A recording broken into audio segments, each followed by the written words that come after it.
Good morning. আজকে সকালের ওয়েদারটা একটু মেঘলা, আর এই মেঘলা ওয়েদারটা দেখতে একদম ভালো লাগে না। সকালবেলাতেই আমরা বাজারে ছুটছি, তার কারণ রাতের একটা প্রিপারেশনের জন্য। কি পড়েছি? টাটা। গতকাল রাতেই ওর প্ল্যান করা সারা যে এয়ার ফ্রায়ারটা আমরা বিয়েতে উপহার হিসেবে পেয়েছিলাম, তাতে কিছু একটা বানিয়ে দেখবে যে কেমন কি হয়। আমিও কখনো বানাইনি, তাই সেটা আমারও একটু দেখতে হতো আর কি। বাজারে বেরিয়ে দেখি অসংখ্য দোকান বসেছে এইরকম। তার কারণ আজ বাদে কাল সরস্বতী পুজো। কেউ কাল করবে, কেউ করবে পরশু, মানে কেউ 2 তারিখ বা কেউ 3 তারিখ। 2 তারিখটা অনেকটা বেলা করে লাগছে বলে সমস্ত স্কুল কলেজের পুজোগুলো সেই দিনই হচ্ছে। আর 3 তারিখ আর্লি মর্নিং কিন্তু সময়টা শেষ হয়ে যাচ্ছে, তাই সেই কারণে খুব একটা পুজোর রাশটা সেই দিন নেই। আর আমরা এই দোকানটায় ঢুকেছি তার কারণ ভেবেছিলাম কাবাব বানাবো। তো কাবাব বানানোর জন্য এয়ার ফ্রায়ারে আমি বাটার পেপার ইউজ করব। আর 2-1টা জিনিস আমার একটু কেনার আছে, সেইগুলোই কিনে নিয়েছি। এই ক্লিং র্যাপটা খুব কাজের জিনিস, খুব কাজে লাগে রান্নাঘরে। আর এই যে 60 কাঠিগুলো, এই কাঠিগুলো যে কোনো কিছু বানানোর জন্য খুব ভালো কাজে দেয়, যদি কিছু স্টিক করতে হয় সেগুলোর জন্য। আর নিয়েছিলাম 2টো বাটার পেপার। বাটার পেপারের রোলও পাওয়া যায়, তোমরা কিন্তু সেগুলো ইউজ করতে পারো। আর এই দোকানটায় বেশ অনেক জিনিসই পাওয়া যায়, বিয়ের তত্ত্বের ট্রে থেকে শুরু করে অনেক কিছু। আমরা বিয়ের জন্য এই দোকান থেকে বেশ কিছু ট্রেজও নিয়েছিলাম, যেগুলো বেশ ভালোই ছিল। সেখান থেকে একটু এগিয়েই এই যে আমাদের রেলগেট, আর রেলগেটের অবস্থা তো বলাই বাহুল্য। এখন এত ভিড় হয় রেলগেটে, মানে সেটা আর বলা যায় না। যদি একবার আটকে পড়া গেল তো হয়ে গেল, মোটামুটি 10 থেকে 15 মিনিট তো আরামসে কেটে যাবে। আর এই যে রাস্তায় যেতে যেতে প্রচুর মা সরস্বতীর মূর্তি, এবং সেখানে অঢেল ভিড়, স্টুডেন্টসদের বেশিরভাগ। আসলে এই বিষয়গুলো আমাদেরও ছোটোবেলাতে বেশ ছিল, যে সরস্বতী পুজো ঠাকুর কিনতে যাব, একটা আলাদাই বিষয় যেটা কাজ করতো। কিন্তু বড় হওয়ার সাথে সাথে এই জিনিসগুলো খুব ফিকে হয়ে যায়। এই জিনিসগুলো ধীরে ধীরে অমিট হতে থাকে লাইফ থেকে। আর দেখার পর এই সব দৃশ্যগুলো চোখে আসার পর তখন ছোটোবেলায় ফিরে যাই আমরা সকলেই। এটা আমাদের মতো বয়সী বা আমাদের থেকে যারা আরও বয়সে বড়, তারা সকলেই এই জিনিসটা রিলেট করতে পারবে। আসলে সত্যি কথা বলতে ছোটোবেলা যদি ফিরে দেখা যায়, তাহলে আমাদের বড়বেলা বোধহয় কারোরই খুব একটা পছন্দের হবে না। সে যাই হোক, সব কিছু পেরিয়ে এবার আসা যাক মাংসের দোকানে। তার কারণ এখান থেকে আমরা কাবাবের জন্য কিছু বোনলেস চিকেন নেব। আমি খুব একটা বেশি নিয়েছিলাম না, 500 গ্রামস মতো নিয়েছিলাম। আর সেখান থেকে চলে গিয়েছিলাম মোর রিটেল স্টোরে। সেখানেও কিছু জিনিস নামার ছিল, like black pepper, mayonnaise, chilli flakes, kasuri methi, এইগুলো। আর তারপরে অনেক দিন পর নিজে স্কুটি চালিয়ে আমার নিজের বরকে পেছনে বসিয়ে বাড়ি ফিরেছি। আসলে সত্যি কথা বলতে আগে তো স্কুটি আমিই চালাতাম। জিনিসটাও শুধু ও কিনেছিল মাত্র, বাদবাকিটা আমারই ছিল। সমস্ত কিছু দেখভাল করার থেকে চালানো থেকে শুরু করে সবটুকুই আমার।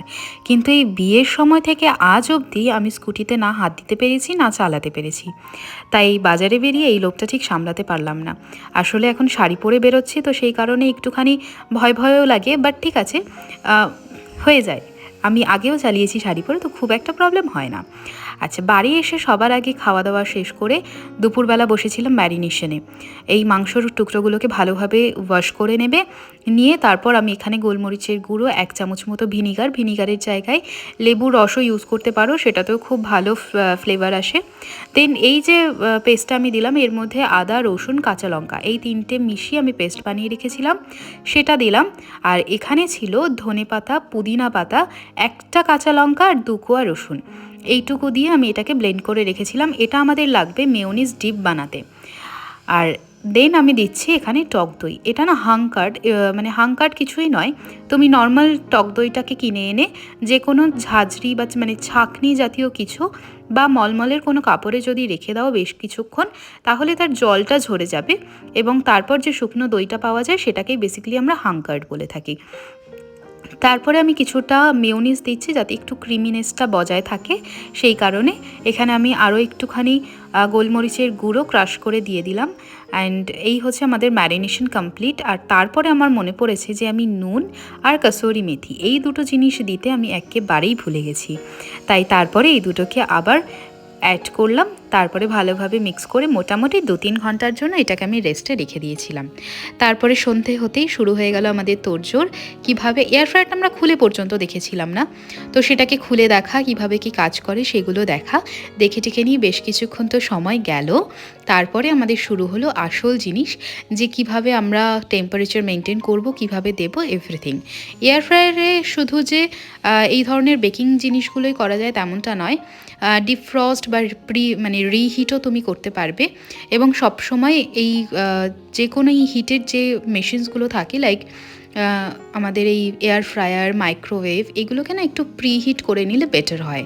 তো এটাকে আমি ফার্স্ট 180 ডিগ্রিতে 5 মিনিটস প্রিহিট করে নিয়েছি। তারপর ম্যারিনেট করে রাখা চিকেনের পিসগুলোকে আমি দিয়ে নিয়েছি। আচ্ছা, এখানে আমি কিন্তু বাটার পেপার কেটে ইউজ করেছি। আমার আজকে এটা করে যা মনে হলো যে বাটার পেপার ইউজ করলে জিনিসটা অনেক বেশি পরিষ্কার থাকে, মানে এদিক ওদিক খুব একটা তেল চিটে বা বাটার পরে না জিনিসটা নোংরা হয় না।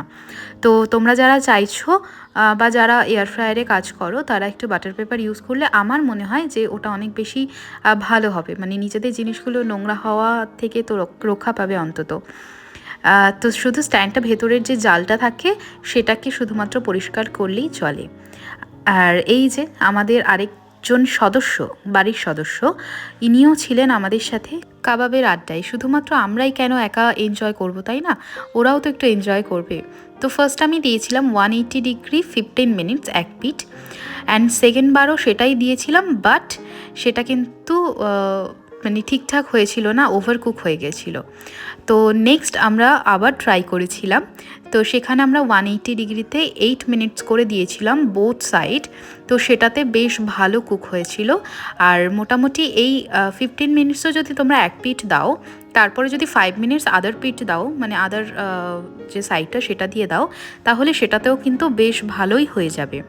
আর চিকেনের পিসগুলো কতটা মোটা বা কতটা থিক বা কতটা বড় সেটা না ডিপেন্ড করে। তো একবার না করলে না নিজেরা বুঝবে, আমিও বুঝতে পারিনি বেসিক্যালি। আমরা কিন্তু যে চার্টটা ওখানে প্রোভাইড করা থাকে সেটা দেখেই করেছিলাম। তো চলো, চিকেন হতে হতে আমি এখানে আমাদের যে মেয়োনিজ ডিপটা সেটা রেডি করছিলাম। এই মেয়োনিজ ডিপের জন্য আমি কিছুই ইউজ করিনি, বেসিক্যালি শুধু মেয়োনিজ অ্যান্ড যে পেস্টটা আমি বানিয়ে রেখেছিলাম, পুদিনা পাতা, ধনে পাতা, 2 কোয়া রসুন আর একটা কাঁচা লঙ্কা দিয়ে সেই পেস্টটা ইউজ করেছি। দিয়েছি একটু স্বাদ মতো লবণ আর একটু গোলমরিচের গুঁড়ো, ব্যাস তাতেই আমাদের ডিপ রেডি। আর এই যে লাস্ট ব্যাচ যেটা আমরা নামিয়েছিলাম, দিস ইজ সো অ্যামেজিং, মানে এটা এত ভালো হয়েছিল, যেমন খেতে তেমন দেখতে। সবাই খুব মজা করে খেয়েছে। আশা করি আমরা নতুন নতুন অনেক রেসিপি এই এয়ার ফ্রায়ারে ট্রাই করব। মাইক্রোওয়েভও আছে, সেখানেও কিছু জিনিস করে দেখতে হবে, বাট ধীরে ধীরে বহু জিনিস দুজনে মিলে করবো, আসলে পেটুক হলে যা হয় আর কি। তো চলো, আজকের ভিডিওটা এখানেই শেষ করছি, দেখা হচ্ছে পরের ভিডিওতে, টাটা।